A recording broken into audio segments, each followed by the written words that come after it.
It's Friday, and you know what that means in Phone Dog YouTube land and on the site, of course. It's time for a 5 on Friday. How's it going, guys? I'm Aaron Baker from PhoneDog.com, and 5 on Friday is our fun segment where we bring together sometimes some wireless stuff, sometimes some stuff just in life, and put it together in a top 5 list, hence the name 5 on Friday. This time around, I'm telling you my 5 favorite Android phones so far in 2013. Sit down, buckle up. This is 5 on Friday.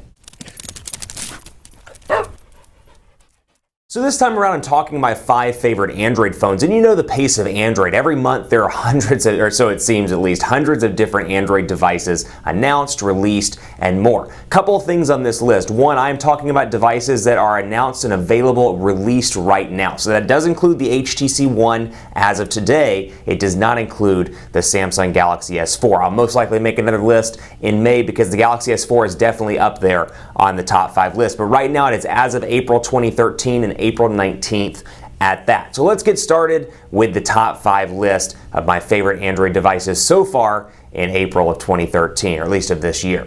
In 5th place, you got something that a lot of people like. It's the LG Nexus 4. Now, you know me, stock Android, there's a great value add to stock Android. There are a lot of people that love stock Android, and the Nexus 4 brings together some great specifications and stock Android. So you got Android 4.2 Jelly Bean and a clean version at that, or a vanilla version, whatever you want to call it. And then you got a nice quad-core CPU, a 4.7-inch display, an 8-megapixel camera. I love the build quality of the Nexus 4, how it looks and feels in the hand. And then you got it at $299 for the 8GB version, $349 for the 16GB version, and that is unlocked without a contract. So $300 for a really high-end Android phone is not a bad deal at all. It's in 5th place for me on my list. Coming on my list in 4th place, the Samsung Galaxy S3, and it's getting ready to be replaced by the Galaxy S4, which will obviously have a place on my list pretty high up there on my top 5 list. But the Galaxy S3 is a fantastic device all around. It was released last year, and even in 2013, it still competes with some of the highest end devices on the market. I loved the AT&T, still do, love the AT&T red version, and then of course it came in blue and white as well, and then on Verizon Wireless, it came in black and brown at later dates. So really a nice device with some great specs. It brought TouchWiz Nature UX to the masses, and it brought together some of those great features. Smart Stay, S-Beam, all that stuff that you love about Samsung. The software goodies started with the Galaxy S3, so it's in 4th place on my list. In 3rd place, the HTC Droid DNA. Because you Verizon customers, you can't get the HTC One right now, but the Droid DNA does have some fantastic specifications. It's got a 5-inch 1080p HD display, it's got Android 4.1, Sense 4 Plus, a nice decent sized battery, 2020 milliamp hour battery, so maybe a little bit small by comparison's sake, but still decent sized. And then you got a quad-core CPU, so very popular phone from Verizon. And even though the Galaxy S4 is getting ready to come out and the Note 2 is out, it's a great HTC alternative on Verizon Wireless, at least until they get the HTC One. That brings me to my 2nd place spot, or person on the list, I should say phone, not person. I don't know what's going on here. Haven't had enough coffee today. 2nd place spot goes to the HTC One. It's a beautiful device. I mean, incredibly well constructed. Absolutely love this phone. It feels great in the hand. The silver one's beautiful, the black one is gorgeous, and it's available today on AT&T and Sprint, and coming on the 24th to T-Mobile, though you can order it online today at T-Mobile.com. So really a beautiful device. Quad-core Snapdragon 600 CPU, 4.7-inch 1080p HD display. You've got that 4 ultra pixel camera. They're reimagining, revitalizing the camera space.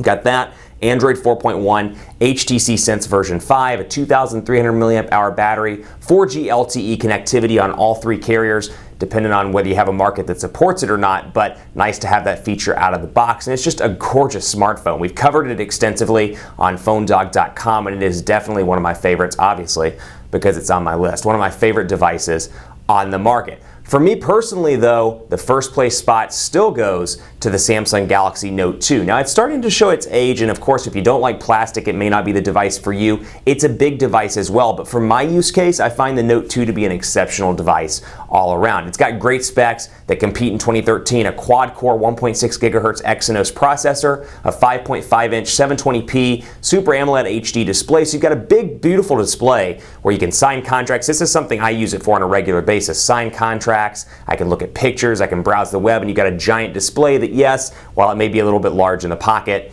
It brings together a beautiful HD display, a bigger HD display at that, but still pocketable for the most part. 3,100 milliamp hour battery too is probably the number 2 reason why I continue to carry the Note 2 on a regular basis. For me, I'm constantly in meetings, I'm traveling, and you get a device with a 2,000 or 2,100 milliamp hour battery and it's just not enough for me to make it through the day. I have to either swap it out or carry a spare battery pack. I love working with the Note 2 because whether I'm at CES or Mobile World Congress or wherever I may be with that device, it usually makes it through even a heavy day of meetings and events or trade shows, things like that. It is number 1 on my list. I will tell you, the 1 is gorgeous. That's definitely a high number 2 on my list. Kind of competes sometimes in my mind, at least, for number 1. So it's definitely a challenge even for somebody that reviews phones on a regular basis and does it professionally. Keep it locked on PhoneDog.com for the next 5 on Friday. Let me know what you want to see on Twitter at PhoneDog_Aaron. And while you're doing the Twitters, let me know what your top 5 are, your top 5 favorite Android phones that are out right now. So keep that in mind. Out right now in the States. Let me know at PhoneDog_Aaron on Twitter. Facebook, I'm at Facebook.com/HiAaronBaker, and we're on Google Plus as well at PhoneDog.com/G+. Thanks for watching. Have a great weekend, and I'll see you back here next week.